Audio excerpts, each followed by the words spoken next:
구독자 여러분 안녕하세요, 최 원장입니다. 오늘 갯마을 차차차 1화 리뷰 한번 해보려고 하는데요. 심이라 씨가 극중에서 치과의사로 출연을 하시는데 어떤 식으로 등장을 하실지 좀 궁금해서 1화부터 차근차근 한번 리뷰해 보도록 하겠습니다. 갯마을 차차차 1화 리뷰 시작하겠습니다. 내가 좀 전에 윤 선생 차트를 봤어. 임플란트는 하나만 하고 다른 세 개는 충치 치료를 권유했다면서? 네. 윤 선생 생각보다 소극적이네. 이런 건 예방 차원에서 미리 임플란트를 해줘야 된다고. 공격이 최고의 수비란 말 들어봤지? 우리 병원에 윤 선생만한 선수 없잖아? 실제로 심이라 씨가 이제 내린 진단에 대해서 대표 원장님이 이렇게 진단을 하면 안 된다라고 간섭을 하는 부분이 있는데, 어느 정도 경력이 된 페이닥터 원장님들은 따로 저희가 진단에 대해서 코멘트를 해드리진 않습니다.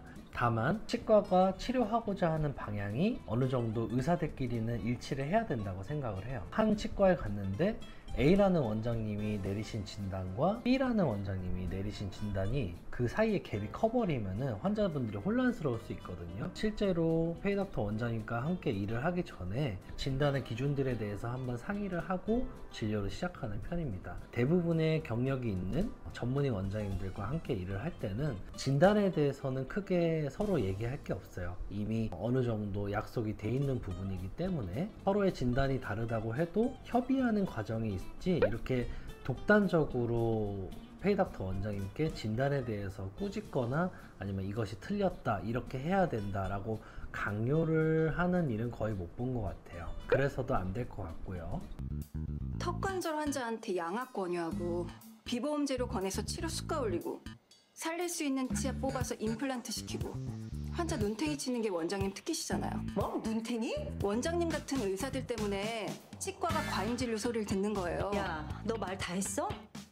남의 돈 받아 처먹는 주제에 어디 혼자 양심적인 척을 해. 글쎄요, 저는 개원하기 전에 일했던 치과가 모두 다 양심적으로 진료하고 정직하고 치아를 살리려는 치료를 많이 했던 치과였기 때문에 이런 일을 사실 경험해보지 않아서 전 잘 모르겠어요. 물론 소수의 이런 치과들도 존재하겠지만 환자분들도 요즘은 치과에 대한 지식이 상당히 풍부해지셨기 때문에 비양심적으로 진료를 하는 치과는 자연적으로 환자분들이 점점 줄어들 수밖에 없다라고 생각을 합니다. 치과의 최고의 성공 비법은 정직하고 올바른 치료가 아닌가 싶어요.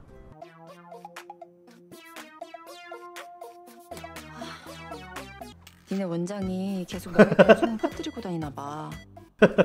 아무래도 이전에 일했던 치과를 비방하는 글을 올렸으니까 다른 대표 원장님들 마음속에도 이 친구가 혹시나 우리 치과에서 일했다가 나갔을 때 또 비슷한 비방하는 글을 올리면 어떡하지? 이런 걱정이 좀 앞서는 것 같아요. 뭐 전화위복이라고 취직 안 되면 어떻습니까? 이참에 개원합시다.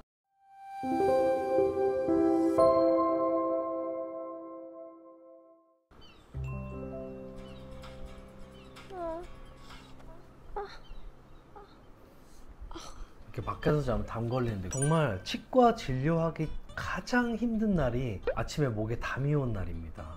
목에 담이 오면 정말 진료할 때 너무 괴로워요. 베개 정말 좋은 거 쓰고요. 절대 목에 담이 오지 않게끔 침대도 굉장히 투자를 많이 하는 편이에요. 목 관리 그리고 허리 관리, 치과의사들한테 정말 생명과 같은. 그래서 제가 신민아 씨한테 말씀드리고 싶은 건 절대 엎드려서 주무시면 안 되고 밖에서 자면 안 됩니다. 더 덤터기 쓸까봐 그냥 막아주시고 너무 감사해요. 제가 바쁘신데 너무 시간 뺏었죠? 그래도 꼭 한번 감사 인사 드리고 싶어서요. 감사합니다, 선생님. 환자분이 너무 유명하신 분이네요. 개인적인 연락을 환자분과 하는 경우는 거의 없어요. 지인이 아니고서는 개인적으로 연락할 일은 사실 거의 없습니다. 근데 어쨌든 기존에 일했었던 병원에서의 환자분이 이렇게 안부를 묻고 좋은 말씀을 해주시면은 치과의사 입장에서는 굉장히 보람을 느낄 것 같아요. 그게 또 하루하루 일을 해 나가는 원동력이 되지 않나 싶습니다. 절대로 취직 못해. 그런 의미에서 내가 제안 하나 할까 하는데, 나한테 와서 무릎 꿇고 빌어. 그럼 내가 불쌍해서라도 다시 받아줄게. 무릎? 내가 미쳤냐? 당신 같은 돌팔이 밑으로 다시 들어가게? 돌팔이? 야, 너 사업 파악이 안 됐나 본데? 됐고 뭐 내가 페이닥터 아니면 뭐 의사 못할까봐? 나 개원할 거야. 그깟 병원 내가 차릴 거야. 개원 가자. 대출 가자. 바로 이제 은행 가야죠. 은행 가서 대출 받아서 개원합시다. 치과 의사로서 경력이 쌓이다 보면 나만의 치과를 구상을 하기 시작해요. 다른 병원에 취직을 해서 봉급이로 일하면서도 저는 끊임없이 내가 하고자 하는 치과에 대해서 구상을 해나갔던 것 같아요. 나와 맞는 부분은 취하고 나와 맞지 않는 부분은 변형을 시키고, 나는 나중에 내 치과를 한다면 이런 식으로 하면 참 좋겠다, 이런 것들 끊임없이 구상을 하는데, 구상을 하다 보면 그걸 언젠가는 현실화시키고 싶다는 생각이 들기 시작해요. 저도 개원을 이제 본격적으로 뛰어들게 된 케이스인데, 시민아 씨도 여러 가지 정황상 미룰 필요가 없는 상황이 됐어요. 스스로 내가 어떤 치과를 해야겠다라는 가치관이 섰고, 또 장소도 이미 물색을 해놨고요. 대출 받아야죠. 네. 이제 첫 화에서 보니까 현직 치과 의사가 바라보는 입장에서는 몇 가지 상황은 사실 좀 억지스러운 면이 없지 않아 있었어요. 그래도 그 마음만큼은 잘 전달이 된 것 같아요. 같은 치과 의사로서 시민아 씨가 느꼈던 감정들, 그리고 전 치과를 그만두고 새로 개원을 하기로 결심한 그 과정들은 개인적으로는 공감이 많이 되더라고요. 물론 저라면 그렇게까지 행동을 하지는 않았겠지만 같은 치과로서 굉장히 즐겁게 시청을 했습니다. 1화는 이렇게 리뷰 마무리 하도록 하고요. 2화 리뷰에서 뵙도록 하겠습니다. 안녕.